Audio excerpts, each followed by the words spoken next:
Tell me how you first met Stevie Nicks. When I was a junior in high school up in Northern California, she transferred into my high school as a senior. She did play guitar, and she and I interacted slightly on a musical level at a couple of social events. And then she moved on and went to college, and I stayed behind and finished high school.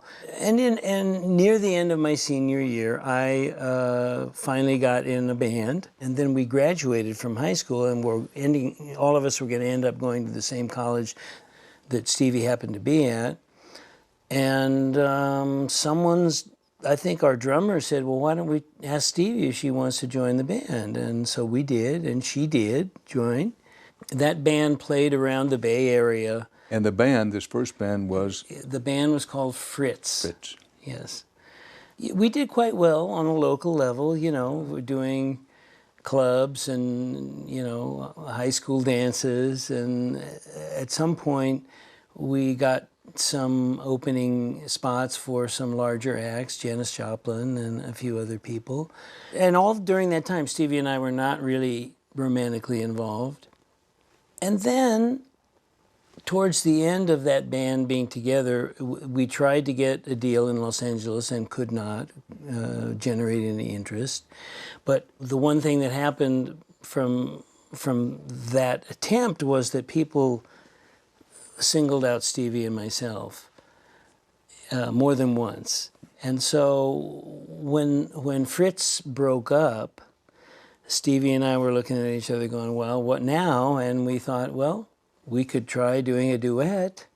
And so at that point, we actually did get romantically involved, and we got musically involved as a duet and worked up in Northern California for a year or so on. I'd never written a song, you know.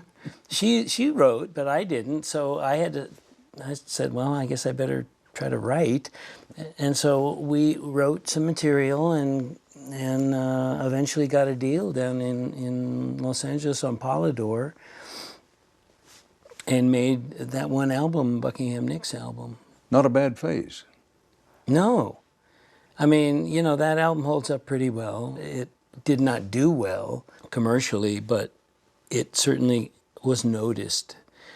And more importantly, it was noticed by Mick Fleetwood. So, that's the next step. Tell me how you came together with Fleetwood Mac. Well, it was really a crossing of paths in the night. Mick Fleetwood was looking for a studio and had kind of been languishing on the label on Warner Brothers. And I always like to say that Mo Austin, who was the president of Warner Brothers at that time, he was quite a visionary, in my opinion. And in those days, executives had the autonomy to make decisions based on their gut, unlike today. In today's world, there would not have been a Fleetwood Mac for us to join. They would have been off the label because they were not really making any money for Warner Brothers at that time. But Mo Austin had the smarts, the instincts, and more importantly, the autonomy to say, well, there's something interesting here. I'm just going to let the ferment keep going and see what happens. And lo and behold, here's Mick Fleetwood waltzing into Sound City, which was the studio that Stevie and I had done Buckingham Nicks at. And I happened to walk into the main studio when Mick was there, not knowing who he was or that anyone from Fleetwood Mac was there. And I see this giant guy just rocking away to one of the songs on the Buckingham Nicks album, and he's my guitar solo, and so we meet, and okay. Well, a couple of weeks later, Fleetwood Mac's guitarist, Bob Welch, decided he was going to leave the group. So Mick, being a very intuitive guy himself,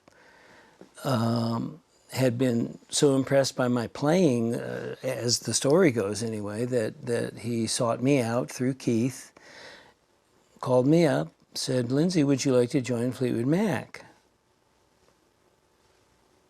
Very much out of the blue. And of course, my response was, well, if you take me, you'll have to take my girlfriend too. And they did. And they did. Well, I think they consulted with Christine McVie if she was okay with another girl, and she was. And it came together. But it was such a fortuitous thing that could have just as easily never happened. Very nice piece of luck. Let's talk about the album Rumours. A lot of people considered it at the time, and for that matter since, as the perfect or near perfect album for the times. Mm-hmm. It's one of the most famous rock albums in history. Lots of top 10 hits. What was it really about, Rumours? I'm keeping in mind that one critic called it a flawless record pulled from the wreckage of real lives. Yeah, exactly. Well, I've always been a firm believer that much of the appeal of Rumours went beyond the music itself. That's not to take anything away from the musical accomplishment, but you have to understand that we were 5 people. Stevie and I had been a couple for a long time. John and Christine McVie had been married. So you had these 2 couples. By the time we got up to Sausalito to start recording Rumours, Stevie and I, although not quite as well defined, were estranged, we're not living together. We'd, for all intents and purposes, broken up. John and Christine McVie were divorced. So normally when people break up, when there's pain involved like that, disappointment, heartache, people are allowed a requisite amount of distance and time in order to let the dust settle before they move on. Well, we did not have that luxury. We were, in very close quarters, never had the luxury to be apart, so therefore never really had the luxury of closure. And also you had 3 writers. So Stevie was writing songs, basically dialogues to me. I was basically writing dialogues to her.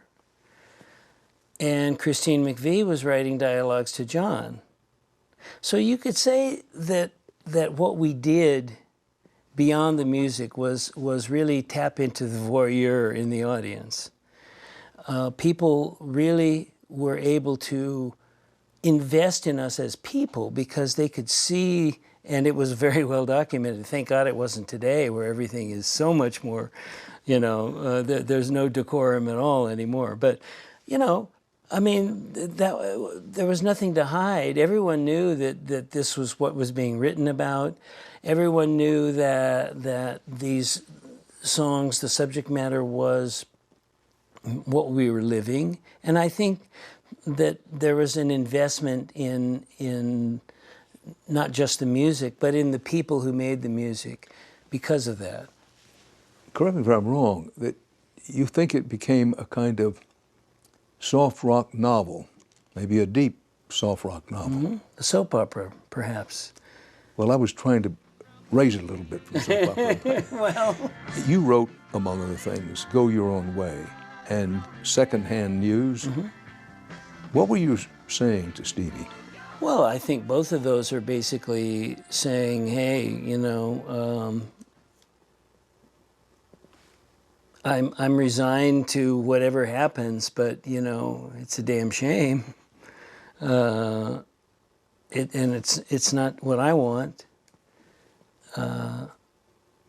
and that I think that's really about it. Actually, Secondhand News, at least it has a little bit of tongue-in-cheek humor in it, because it's basically saying, as a contingency, if you ever get lonely, I'm always willing to proposition you.